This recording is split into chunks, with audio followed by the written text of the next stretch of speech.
Borda update. Yan ay story ni Barbie. Ang ganda pa nga ni Barbie, oh.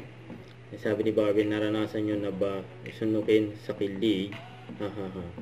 Ang ganda ni Barbie. Blooming. Barbie. Ayan, Mark Salon yan. Tapos, ito pa nga event ng Borda. Ayan, nila Barbie at David. Ayan, sa SMS Convention Center sa August 28. Ayan, si Barbie for close-up kay David under Maid.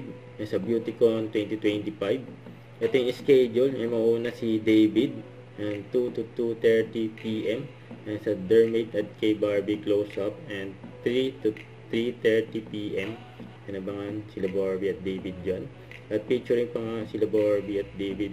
Post ng GMA Network. Sabi Barbie Cortesa sa guesting ni David Licanco sa Beauty Empire. Mapapanood niya na po uli ang Borda. Ito yung interview kay David. Kahapon, bigla nandito na ako ngayon. Medyo masakit na yung katawan ko. I think their import is playing in Europe in 6'11". I'm 5'11", you know? Like any other Filipino kid, diba? Basketball naman talaga yung pangarap. So yun din ako eh, diba? So now, at my age, being able to, you know, play in this level, talaga nakakataba ng puso and something na I would never forget. The level is definitely different from where I play, diba? So I have to keep on going.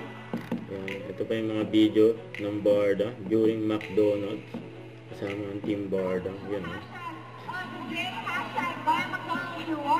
sa yung mga Borda pa, mga meet nila. Yan sila Barbie at David. And together.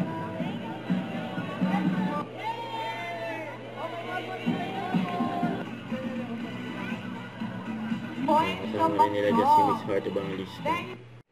Don't forget to subscribe, click the notification bell for more updates. This is Richard Action Vlog. Stay tuned for more videos. See ya.